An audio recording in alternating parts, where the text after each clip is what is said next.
অনেক দিন পর একটা বড় ব্লগ বানাচ্ছি, সেটা প্রায় ছেড়েই দিয়েছি। তোমরা তো জানো আমার একটা ইউটিউব চ্যানেল আছে, কিন্তু সেখানে আর ভিডিও দেওয়াই হয় না, কিন্তু মনও মানে না। তার জন্য ভাবলাম আবার নতুন করে শুরু করি। আবার শুরু করলাম নতুন করে, তোমরা পাশে থেকো, সাপোর্ট করো।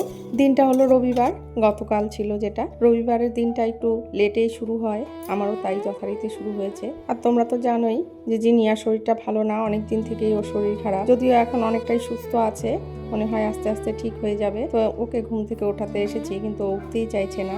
ওর এতদিন শরীর খারাপ ছিল যে অনেকটাই লস হয়ে গেল, অনেকটাই ক্ষতি হয়ে গেল। অনেক দিন থেকে স্কুলে যেতে পারছে না, ও নিজেই কান্নাকাটি করছে। দেখি কালকে সোমবার, কালকের দিনটাও পাঠাবো না, কারণ অনেকটা টাইম স্কুলে থাকতে হয় আর শরীরটা খুব দুর্বল।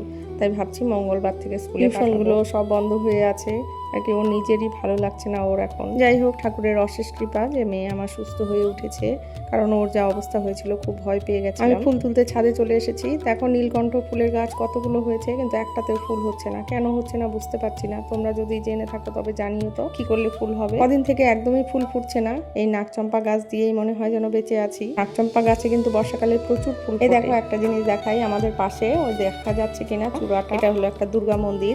এই মন্দিরে কিন্তু অষ্টধাতুর দুর্গা প্রতিমা আছে। আর এই পাশে দেখলে খালি মাঠটা যেটা দেখলাম সেটা বিক্রি হয়ে গেছে, সেটাতেও ফ্ল্যাট শুরু হবে। আমাদের একদম পাশেই আমাদের যে ল্যান্ডলর্ড ছিল তারই জমি, সে আবার বিক্রি করেছে, করে আবার এটাতে ফ্ল্যাট। চলো ফুল তোলা শেষ, এবার ঘরে যাই। হাজবেন্ডকে বলেছিলাম বাজারে যেতে, না গিয়ে ওই তো আওয়াজ বোধহয় পাওয়া যাচ্ছে সে চাঁদা তুলতে বেরিয়ে, কমিটি মেম্বাররা মিলে চাঁদা তুলছে। চাঁদাটা হলো আমাদের ফ্ল্যাটের যে সুইপার আছে তার মেয়ের বিয়ে, তাকে মেয়ের বিয়েতে সাহায্য করার জন্য সবাই টাকা দিচ্ছে, সেটাই ফ্ল্যাটে সবার ঘরে ঘরে গিয়ে তুলছে।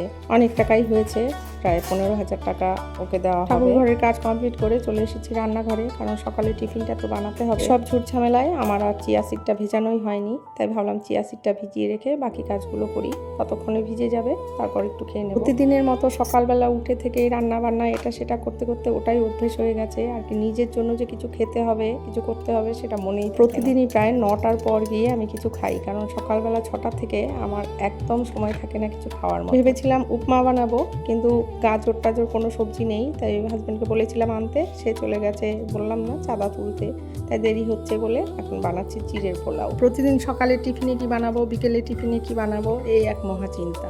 যদিও আমার রবিবারটাই শুধু সকালের টিফিনটা কিছু বানাতে হয় হাজব্যান্ডের জন্য, আর নয়তো প্রতিদিনই ও ভাত খেয়ে যায়, নয়তো রুটি খেয়ে যায়।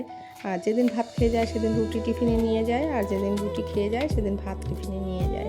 আর আমার দুই মেয়েই তো একই রকম, ভাত তো তারা পছন্দ করে না, তাই সকালবেলা তাদের জন্য কিছু না কিছু টিফিন বানিয়ে দিতে হবে, আবার বিকেলবেলাও কিছু না কিছু টিফিন বানিয়ে দিতে হবে। নতুন নতুন টিফিনের আইটেম বের করতে করতে আমারই মনে হয় মাথা খারাপ হয়ে গেল। নিয়াকে দেবো সকালবেলা একটু জল মুড়ি, কারণ ওকে ডাক্তার ডায়েট চার্ট করে দিয়েছে, যেটা যেটা বলেছে সেটাই খাওয়াচ্ছি। এদিক দিয়ে বাদামটা ভেজে নিলাম, আর পেঁয়াজটা ভাজা হতে হতে ওকে একটু জল মুড়ি দিয়ে আসি। জল মুড়ি আর একটু চিনি দিয়েছি, খেতে তো একদমই চায় না, জোর জবস্তি করে খাওয়াতে হচ্ছে। এদিকে পোহা বানাবো, কিন্তু কারি পাতাই আনিনি, যাই ঘর থেকে নিয়ে আসি। তো ওই দেখো আমার ঘরের জানলার পাশেই কারি পাতা গাছটা আছে, সেখান থেকে কয়েকটা পাতা ছিঁড়ে নিয়ে আসি। ঘরে কিন্তু টুকিটাকি এসব কাজগুলো যদি থাকে তবে কিন্তু খুবই উপকার হয় আমার, যেমন পুদিনা পাতা, কারি পাতা, এসব কিন্তু ঘরেই আছে। পোহা তো কি করে বানাতে হয় তোমরা জানোই। আমি একটু পেঁয়াজটা ভেজে নিচ্ছি, আর বললাম সবজি কিছু নেই, সবজি থাকলে একটু সবজি দেওয়া যেত। পেঁয়াজটা ভাজা হতে হতে আমি একটু জিনিয়াকে খাইয়ে, দেখো যেই দেখেছে খাওয়া নিয়ে এসেছি কি করছে, কারণ এইসব ও একদমই খেতে চায় না। উনি হলেন একটু খাদ্যরসিক মানুষ আর কি, ওর সকালের টিফিন বিকেলের টিফিনটা একটু ভালো ভালো লাগে, নয়তো ও খেতে চায় না। সকালবেলাটা যদিও সেরকম কিছু খায় না, ও ছোটোবেলা থেকেই ওর খাওয়া দুপুরের পর থেকে, আর বিকেলের টিফিনটা ওর খুব ভালো প্রয়োজন। অনেক জোর করে জোর জবস্তি কয়েক গ্লাস খাইয়ে এসেছি, আবার চিড়েটা এদিকে দিয়ে তারপর। এদিকে রাইটারও শরীর ভালো না, বলেছিলাম ঘাড়ে ব্যথা, সে ঘাড়ের ব্যথার জন্য ও পড়াশোনা ঠিকঠাক করতে পারছে না।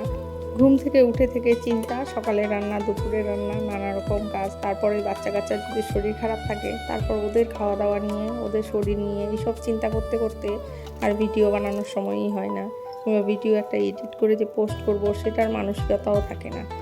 তার জন্যই আমার অনেক দিন থেকেই প্রায় ভিডিও করা হচ্ছে না, ইউটিউবের ভিডিওগুলো দেওয়া হচ্ছে না, কারণ সময়ের এত অভাব হয়ে গেছে কি বলবো। যদিও ফেসবুকটা আমি নিয়মিত কন্টিনিউ করছি, কিন্তু আশানুরূপ ফল পাচ্ছি না বলে মনটাও মাঝে মাঝে খারাপ হয়ে যায়। দেখো রাই তো পড়ছিল, ওকে এসে পোহাটা দিয়ে গেলাম, এবার আবার জিনিয়াকে খাওয়াতে হবে। দেখো যেরকম ছিল খাওয়া সেরকমই, 1 চামচও খাইনি। আর আমার এদিকে চিয়া সিডের জলটা তো খাওয়াই হয়নি, তাই ভাবলাম ওকে খাওয়াতে খাওয়াতে চিয়া সিডটাও খেয়ে নিই। ঘুম থেকে ওঠার পর থেকে তো 1 মিনিটও দাঁড়ানোর সময় নেই, আর এদিকে যেহেতু ওর শরীরটা খারাপ ছিল কদিন থেকে, দুবার আমি বেড কভারটা চেঞ্জ করে দিয়েছি, জ্বর টর ছিল যেহেতু।